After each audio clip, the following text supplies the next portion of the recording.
So what I'm talking in this my lecture is basically to transport theory.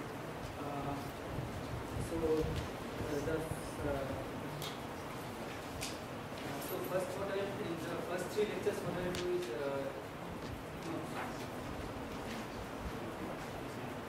first three lectures what I do is something called linear response theory, which this is a very sort of old theory which tries to understand like transport in terms of equilibrium properties of a system. So this theory is good for systems which are slightly away from equilibrium, so that sort of equilibrium description is still valid. Okay, so that's linear response theory. And the second last three lectures will be on sort of a different formalism for transport, which is which has been developed for open systems and is valid even for systems far from beyond the linear response regime. Okay, so what I'll do is I'll start with, so if you come, it's too loud, is it? So no, it's not.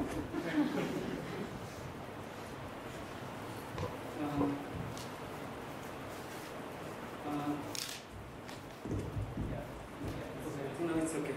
Okay, so in the previous lectures you have mostly heard about like stochastic systems. So of course the final aim of ambition of a statistical mechanics would be to understand the world, and from given a Hamiltonian how do you understand everything.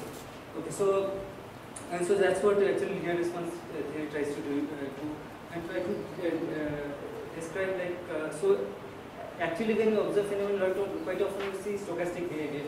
So an effective stochastic description is actually quite good in many systems. But finally there are some parameters in the stochastic description, and you would like to understand those from microscopic, given a Hamiltonian, which is sort of a very fundamental description of a system. So let me just first, what I'll do is, that's what equilibrium statistical mechanics does. I mean, given Hamiltonian, how do you predict this properties, microscopic observable properties of the system. So let me just review briefly what equilibrium statistical mechanics does. So this is just a very brief review of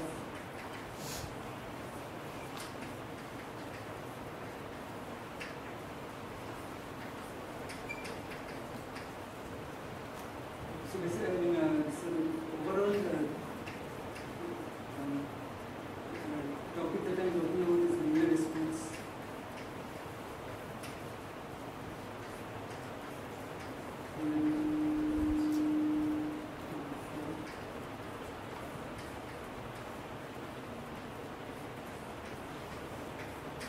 So you can talk about linear response theory for various things, but I'll talk mostly stick to transport. So first let me do a review of equilibrium statement. So in StatMech what we do is and I'll just talk about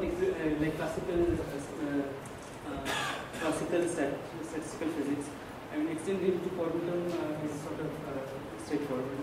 So there what we do is given any system, we know how to write its microscopic Hamiltonian. So in general, if you have a system with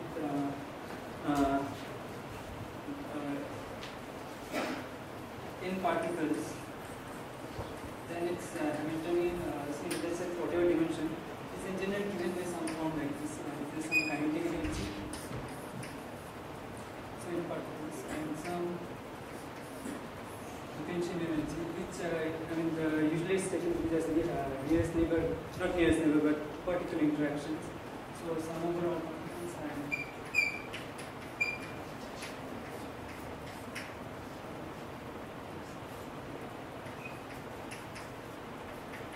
and then there's some, it might have some external potentials. So there's some kind of so this is sort of a general Hamiltonian for a system, and then so this is then in classical mechanics you write equations of motion and so on. So equations of motion basically something like x dot equal to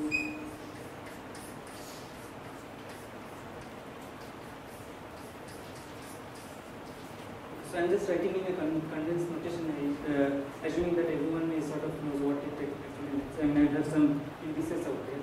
So I'm just writing a sort of condensed notation. And so given initial position and velocity of set of n particles, I know what the system does at any time. Okay, but this is a true detailed description, and so this is just classical mechanics, and then what we know in thermodynamics.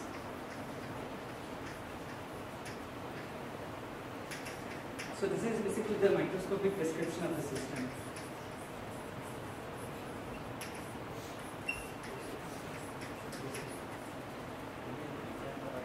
Oh, it's not here.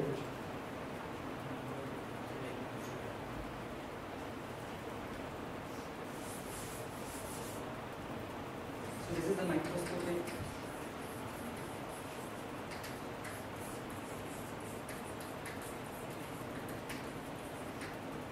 Okay, so in thermodynamics, what we do is we take a system and look at its sort of microscopic properties.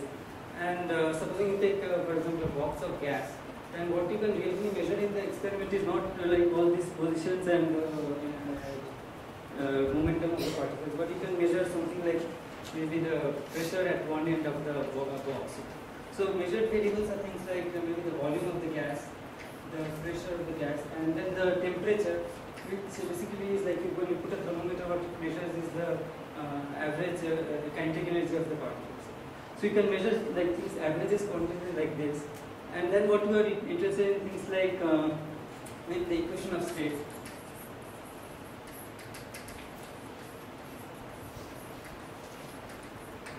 It is just something like the pressure is a function of the volume and temperature of the gas.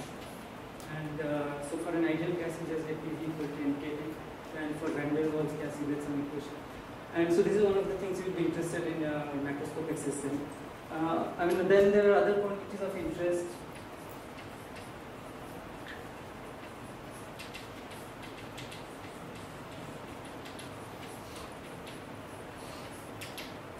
Things like specifically, so you can define it like this. So if you use the average internal energy of the system, and dV by dt is set constant volume. So basically, if you put in some amount of energy into the system, its temperature increases by some amount, and you find this derivative, and that tells you the specific. So this is also something you can measure experimentally. Then things like thermal compression, compressibility, thermal expansion, and so on. Okay, so these are the things you can actually measure. And so in thermodynamics, then what also one realizes is the sort of importance of this function called entropy. So in general, for a thermodynamic system, you can define this function S, which is so basically, if I'm looking at a gas which has some n number of particles in a given volume, and it's, let's say it's isolated system, so that its energy is constant, then this entropy is a unique function of its total energy and volume. Okay, and from thermodynamics also what we learn is that if we know this functional form, then we can pretty much calculate all like all this kind of properties. So, so in this formula, if you, so what we know is, so once we know this function, then the temperature is defined as, is actually equal to this. And the pressure is given by T by T is equal to this by P. And so using this you can find the equation of state, and then you can find all other properties also. Okay, so so this function, entropy function, is sort of very important in thermodynamics. And now what equilibrium statistical mechanics tells us is gives us a description of how to compute this function S. It gives us a statistical meaning to this sort of thermodynamic variable. And basically what it tells is that, okay, so given us isolated system, so let's say box of gas of containing n particles. So there is some phase space of 3 variables, and in this phase space, so I can't draw this phase space; it's too large. So I just draw it sort of abstractly. there is a constant energy surface. So if it's an isolated system, the energy of the system stays constant. But if I, so let's say this is the constant energy surface in this constant three-dimensional phase space. So at any given instant of time, the system, all the particles have some given position and momentum. So the whole system will correspond to a given point in phase space. So these three variables, they correspond to PV and T. So what is no, sorry.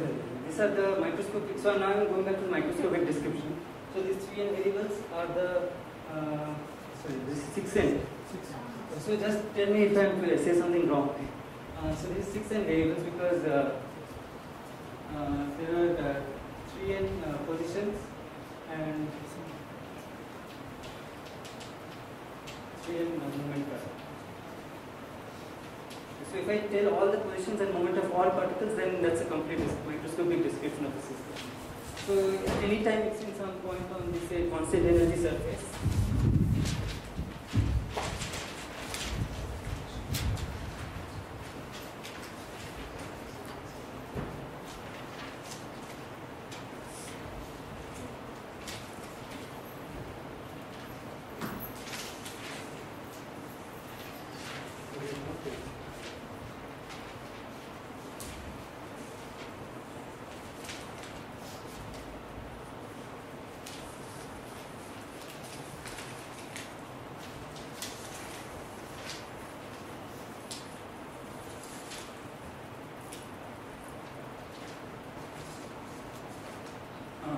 So then what this point does is it moves as if in time at this point will move in over this constant energy surface. So now if you waited for long enough, what you can show is that it will actually, and if it's a sufficiently complex, complicated system, it will actually cover all of this phase space with equal probability. Means it will spend in any region, given a region of time, it will spend the same amount of time if you wait for long enough. Okay, so, so that leads us to sort of say that an isolated system can be in any of its microscopic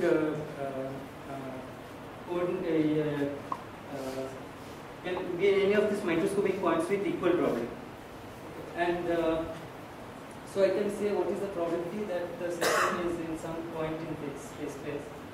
So now all these 6n variables, I just call it Q. Okay, so this is basically Q is R1 bar.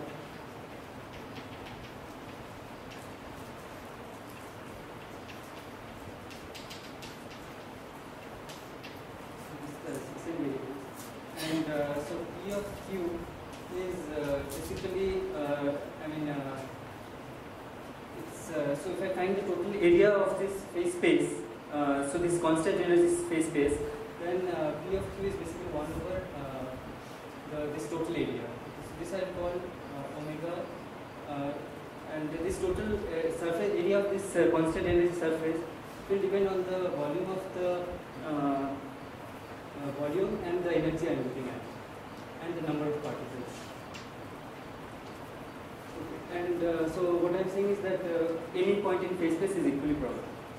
So this is one statement that we can make. And now the identification between static and thermodynamics is that one says that this function S, so here there should have been one other variable. So is there a function of uv and also the number of particles. So S is a uvn.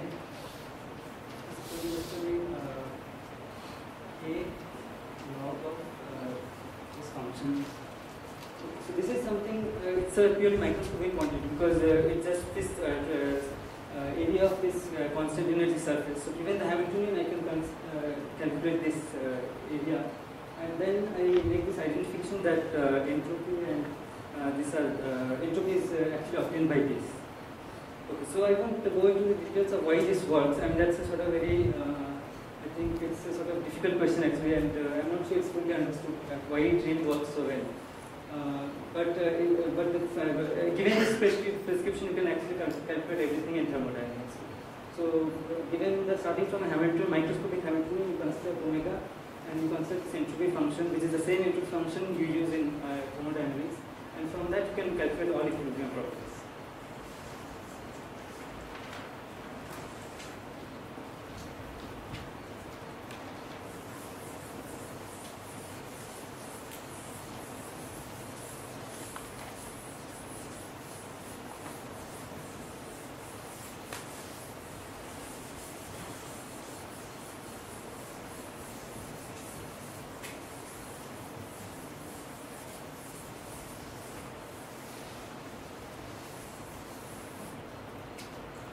So the second thing that's important in equilibrium thermodynamics is that instead of using this, so right now I said it's an isolated system, and so then this ensemble where all states have equal probability is called microcanonical ensemble. So its ensemble is a distribution over all possible states, and microcanonical ensemble corresponds to a system in equilibrium can be in any of those states with equal probability. So so then there are other ensembles one can use in equilibrium statistical mechanics. And so for example, if you have a system which is in contact with heat bar, then instead of using this ensemble, one uses a canonical ensemble. And there basically what one says is the probability of a state, of any microscopic state Q, is given by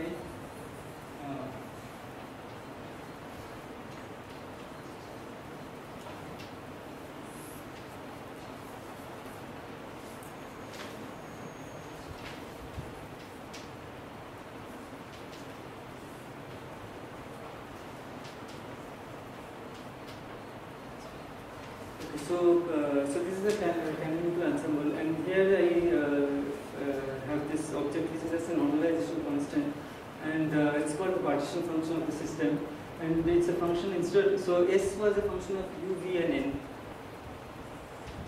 So initially I had this distribution omega, normalized omega, which was a function of U, V, and N.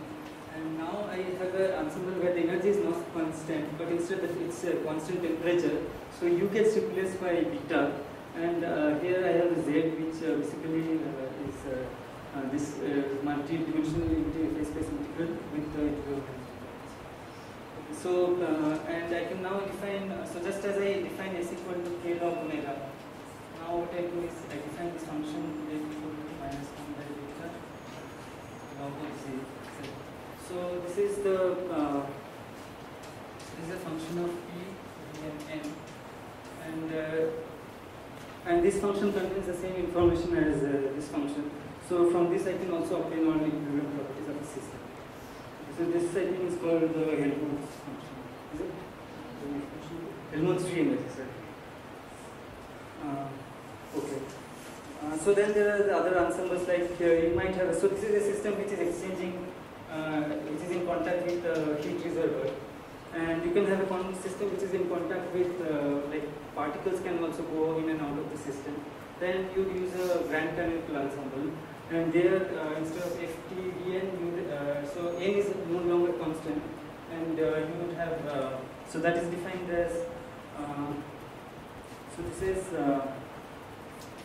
canonical, and then grand canonical.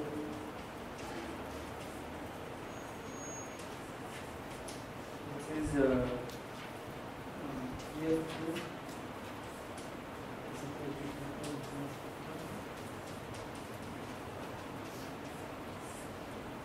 we have a different set, which is now a function of beta, U, and this Z.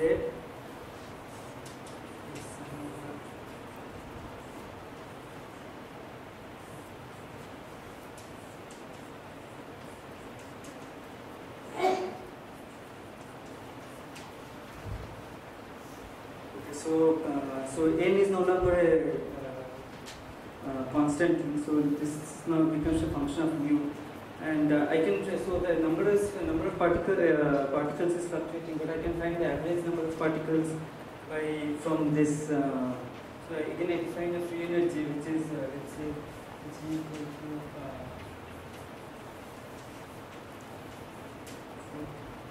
so we will call this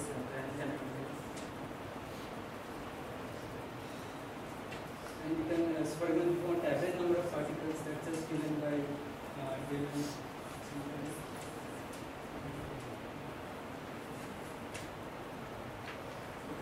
something you can easily verify. So you can, and you can also find what's average u and so on by taking some derivative of g with respect to this argument beta mu. So again, this function contains all equilibrium information about system. Of course, in practice, computing these functions is usually very difficult, but in some ensembles it's easier than in some other ensembles. Okay, so that's what I'd say about equilibrium set map. So the next thing I will talk about is basically about like response and correlation functions. So because what I am going to talk about is the linear response theory, which is sort of where you find that you come across correlation functions which are time dependent. So before going to this, I'll just discuss some simpler, correlation functions which probably you are familiar with already, which come even in the context of equilibrium statistical. So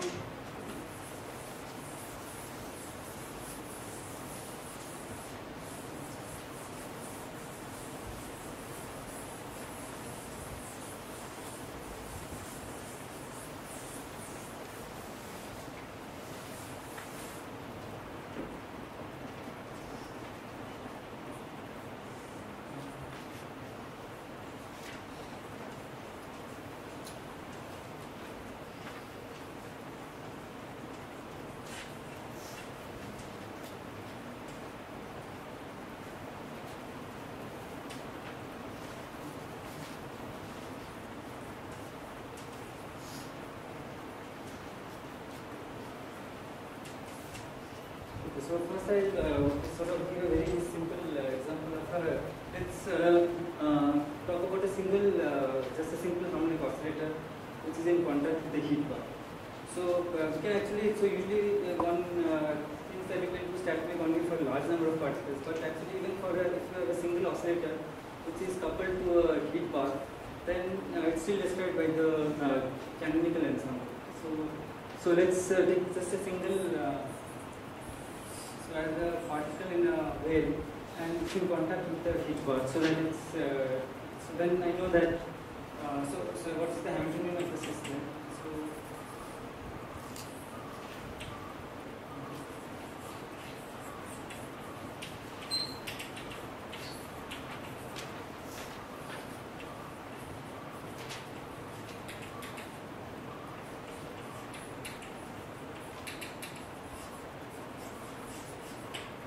So like Mustafa said, it's one of the sort of lessons in physics is that we start with the simplest problem and understand that before going to more complicated. And the simplest problem is of course the harmonic oscillator. That's where we do everything. Okay, so single particle in quadratic potential wave. So Hamiltonian is given by this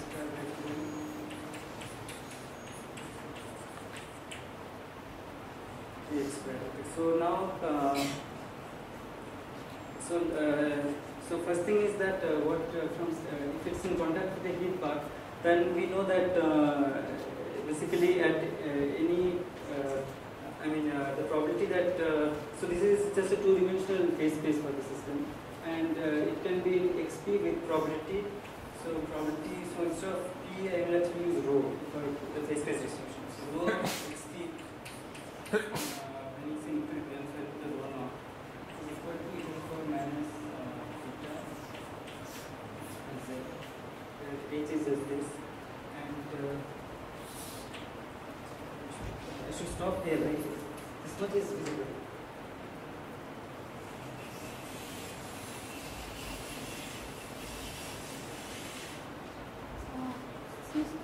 Can you please repeat what is that rho xt? I mean, if the system is, this particle is in a potential well and is in contact with the heat bar. So if I ask what's the probability that it has position x and momentum p, then I know that since it's described by the canonical distribution, it's basically given by this distribution. It is minus beta x by z, where z is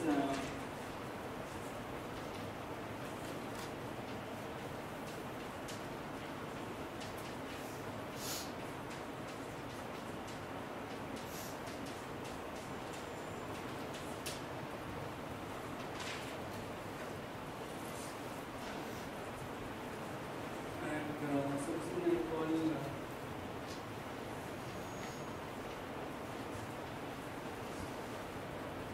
work A equal to m omega square. Then we can work this out, and so this is Gaussian integrals. Limits are from minus infinity to infinity, and what I get is z is equal to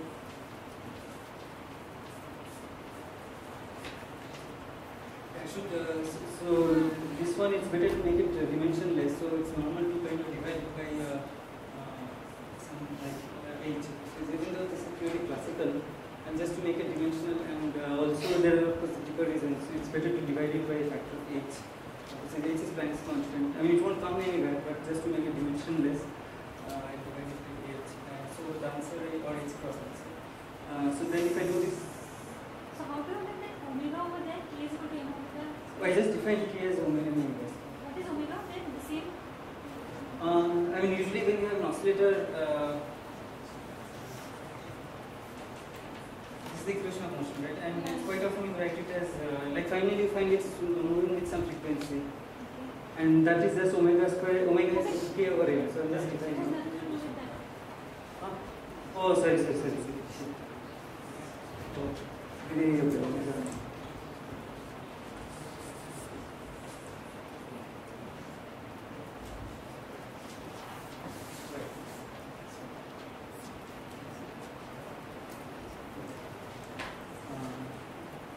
so I think this is equal to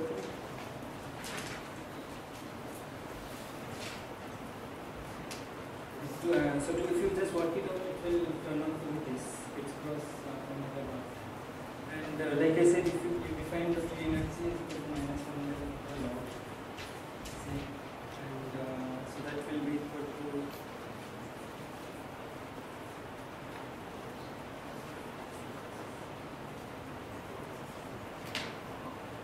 maybe that's not right, it and so this is what you get.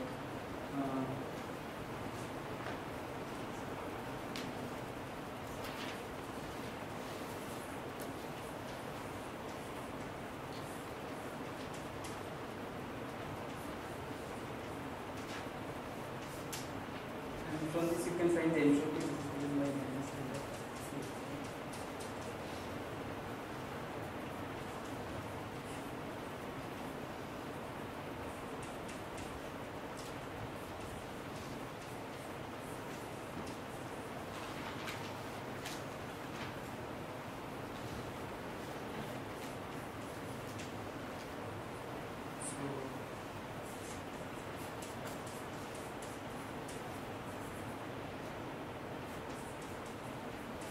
what I get is that the average energy of this oscillator will be kVt, which of course you know from you already know. So the specificity of a harmonic oscillator is equal to kV. So that's what. So that's basically equilibrium standard result of equilibrium static. Now supposing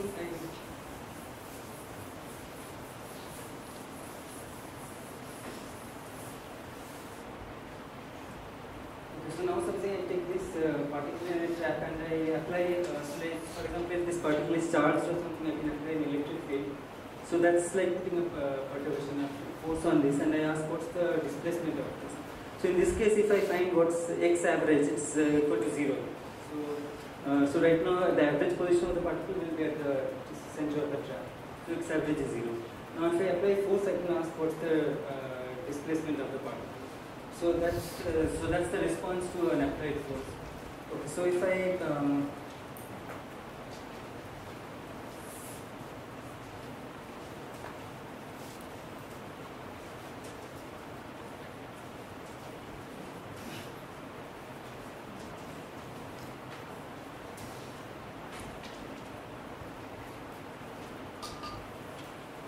so constant force means like when I write the equations of motion. So initially I had dx by dt square equal to minus n, and now I just apply a constant force. So which means that I can also since this is equal to basically minus del x into x. So which means that my effective Hamiltonian is now d square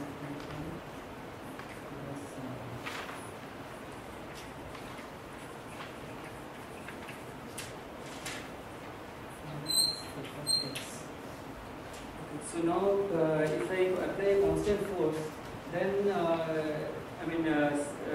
basically because the system is still in contact with the path, it will basically equilibrate to this new Hamilton. Okay, so now it will be, instead of this rho naught, it will be, okay, so I should put a h naught there.